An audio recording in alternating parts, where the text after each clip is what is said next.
Hey, what's up? Welcome. This has been Thinking About. I'm Jackie, and today I'm going to show you how I made a pair of boxer shorts or elastic waist shorts using a free pattern I found online. So it's a pretty beginner-friendly project. It doesn't involve pockets, it doesn't involve zips or buttons or whatever. So let's get into it. I used the free pattern found on Peppermint Magazine. It's called the Darcy Boxer Short. I did make some modifications. The pattern calls for quite a thin cotton.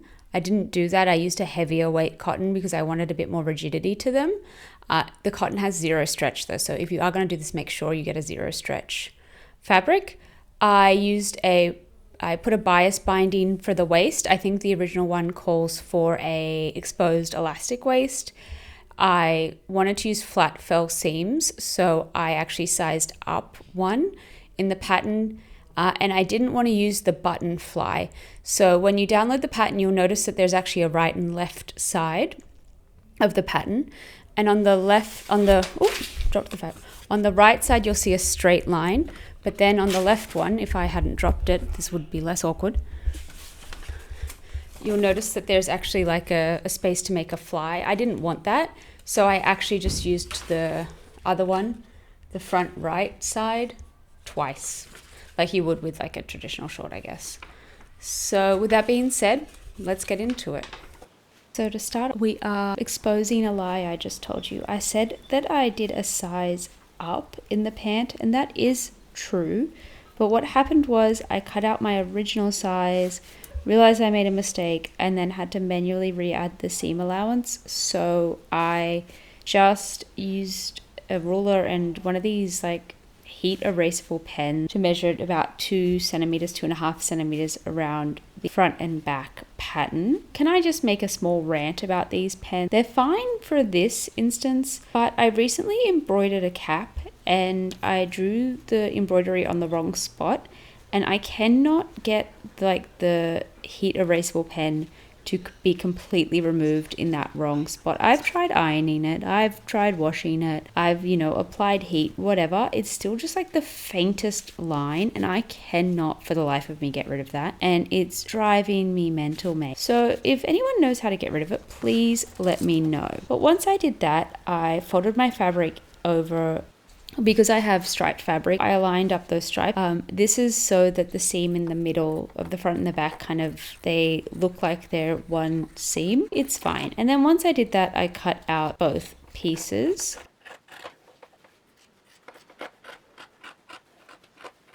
And then I double checked it against the pattern, and I realized that I was meant to cut the bottom of it at an angle and not this straight line. I want to say that I already had that angle drawn on the pant, or the short I should say, but I'm not sure because I can't see it, but I'm cutting with such confidence. So I am going to say, if you do need to fix it, remeasure and redraw it, don't eyeball it. And then I did the front pieces the exact same way.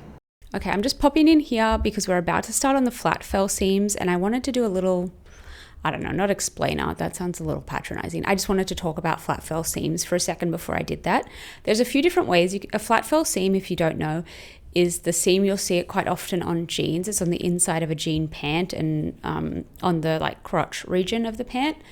And it's a way in which the fabric is folded so that you can't see any of the raw edges, and you get this nice like double stitch. You can also elect to do one stitch, it doesn't really matter. And you'll see online a lot of the time people will sew the two sides of the fabric together, wrong sides facing, I'm pretty sure. And then they'll trim one edge so that it's shorter than the seam allowance. And then they fold the seam allowance and then they sew that down to create a flat fell seam. Now, I watched a video by Notch's Sewing when I was trying to remember how to do flat fell seams, and she actually talks about a different method. And the way she does it is she lays the fabrics kind of on top of each other like you would two pieces of paper. I mean, you can see it in what I'm about to do. And then you sew them together, and then you kind of fold them over, and it kind of creates like an S. And the reason that she calls to do this is because the flat fell seam version you find quite often online actually doesn't capture those raw edges, so it's not as strong. It's kind of giving the illusion of a flat fell seam, which was designed to create, like, strengthen a garment, especially around very like heavy use regions. And this other way that she does it mimics what the machines in factories will do, where they feed the two pieces of fabric together. So that's what you're about to see now. So as I said, I took both my fabric pieces, and with good sides facing me, I just laid them on top of each other. I measured about 1 centimeter from the edge so that would give me 1 centimeter of seam allowance. And I just pinned all the way along that line. It gets a little tricky around the curve, so I just like to manipulate the fabric so that it kind of bends itself and the curve almost becomes straight. I know that sounds a bit wonky, but hopefully you can see what I mean by what I'm doing here.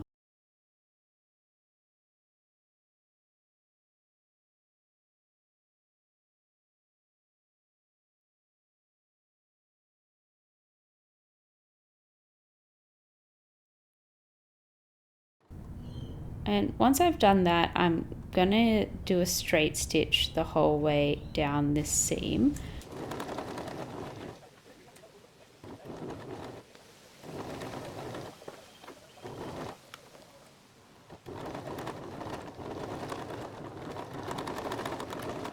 And then what I do once I've done that straight stitch is I fold the fabric on top of each other so that both the raw edge of the front and the back are captured by this pin. And you're going to see me first attempt to do this without basting. And it's a good reminder how important basting is, because I make a boo-boo. Do people still say that? But I struggle to capture the back of this seam without basting it. So basting is a really great technique that makes sure you capture both sides. It kind of gives you a guide, and it also stops the fabric from moving. And once again, this crotch region's a little bit Orkies, so I just moved the fabric so it's almost straight. So this is a bit of a better angle. You can see how the curve now looks straight. You can also see how these kind of line up. And here I changed my thread to a heavier thread for a visible seam. Is that what that's called? Yeah, so for the next few sets of stitching, actually for most of the project, I'm going to have to remember to change between these two. But for now, I'm using this visible thread, and I'm going along thinking I'm doing great, just pretending there's no problems in the world. Probably thinking about sunshine and rainbows, until I hit a snag and I realize I'm not catching the back of the raw edge and it will be exposed, which happens right here. And I'm just feeling the fabric. I'm like, oh boy, Jackie made a mistake. This is lovely. Talking about yourself in third person is cringe, whatever. And I realize, ugh, what a mess I'm making. So I unpick the whole thing. And to be honest with you, I could have cut this out of the video, but sewing, I make a lot of mistakes when I sew, and we kind of forget this online. People make something that can take hours look like 3 minutes, and to be fair, I made something that took hours look like it takes like 20 minutes, and this is just a reminder that messing up's fine, and when you mess up, usually you should probably just take a break because you'll just get more and more frustrated. Anyway, that's the end of my lecture on being perfectly imperfect. Ugh, I don't think that's the right phrase, but anyways, this is where I decide to do some basting stitching to really make sure it works a little bit. So I start by re-pinning everything, making sure that back and the front are both fully captured. And then what I'll do is I'll get a piece of thread. It can be any thread. I mean, some people use the thread that's the same color as the fabric so that they might not have to unpick it. Some people use very visible thread so that they know where it is. It's really your choice. I think I just used the thread that I was using to sew up the seams that you don't see. And you hand stitch all the way along the edge, just a pretty simple straight line, just hugging the seam the whole way along.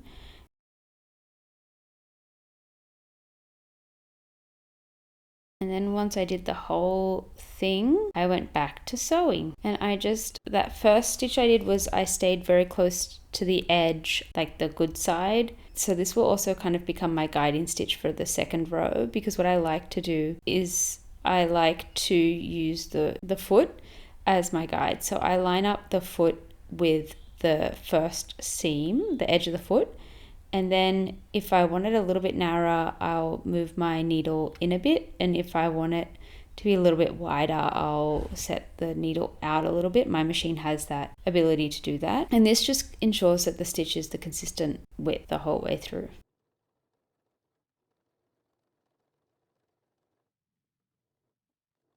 And when you get to that crotch region, the curve region, you can kind of just move your fabric around so that it becomes a straight line and you don't have to do anything wonky with moving your fabric around. And so I did that to the front and the back, and then the next step after that is to join those pieces in the middle. So I find the easiest way to do this, you could line up the edges, but then you're banking on having your hem lengths correct, and let me be honest with you, that often doesn't happen for me. So I find actually the easiest thing to do is to line up the middle. This is the most important thing to line up, because if that seam doesn't line up, the whole pant's going to be wonky. And then I just pin both sides. Some people choose to like stitch down from the middle one side and then cut the thread and then do the other side, but I find it easier just to start on one edge and go the whole way through.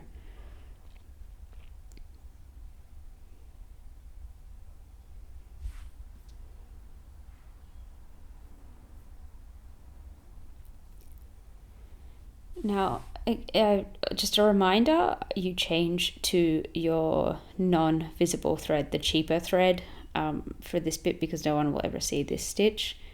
And I just go all the way along. The middle bit will be a little bit bulky, so you might need to use the manual, the thing where you turn the, I don't know what that's called, you turn the needle rather than using the presser foot, just to guide it through. Otherwise your needle can break, and I want to avoid that. And repeating the flat fell seam again, I just fold both edges over and capture them with the needle. I chose not to baste this. I don't know why. I guess I was getting lazy and overly confident. Maybe because it was a straight line. I was like, yeah, I've got this. I don't need to do basting. And you know what? I was right. You got to trust your instincts sometimes.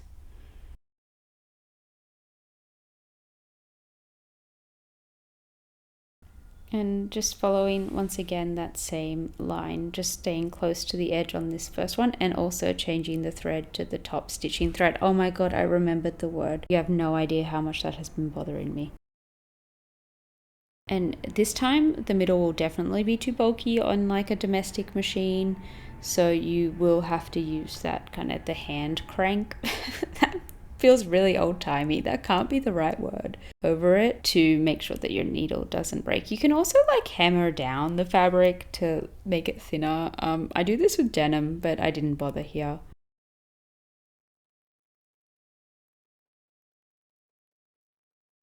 Then once I have both sides done, I'm going to do the outside leg. So I'm doing a French seam here. So starting with wrong sides facing, I pin all the way down the edge, and I've changed back to my regular thread, and I just do a straight stitch that whole way, pretty close to the edge. I would say like a centimeter from the edge. The wider you make this, the more fabric you lose. It could really throw off your sizing, and it can be really quite annoying. And then once you've done that, you turn the pant a good sides facing, and you're going to pin along the edge, catching what you just sewed. So you just pin, you just kind of feel that you are ahead of that or wider than that first seam you just sewed, because we're going to encapsulate that so that we don't have any raw edges.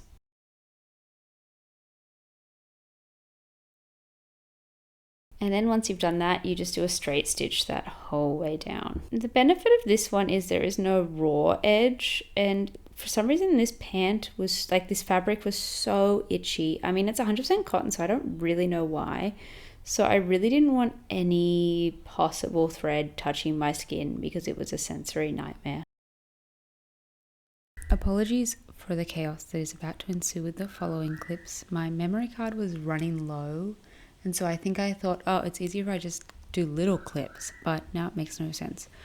But we're starting off with adding the band. So to do this, I have some bias binding. I cut some of the existing fabric on a 45-degree angle, a width that was wider than the elastic I'm using by about 3 centimeters. That gives me enough room to pin and sew it. So I started off with that. I made it the length of the plant and added some seam allowance that I sewed together to make it one big loop.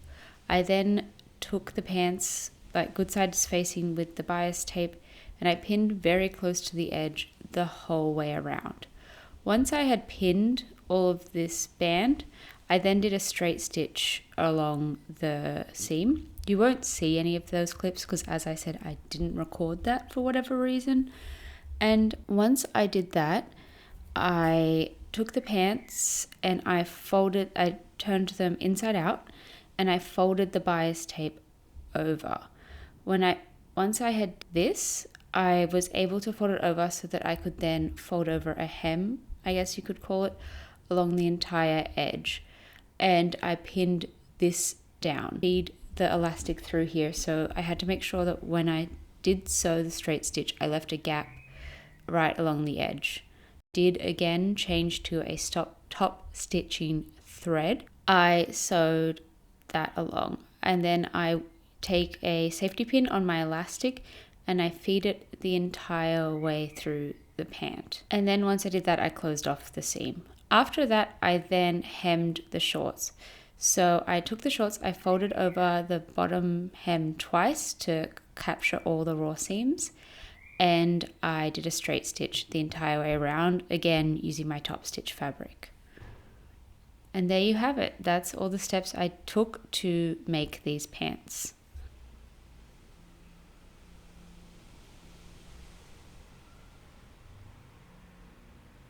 And now it's time for the reveal.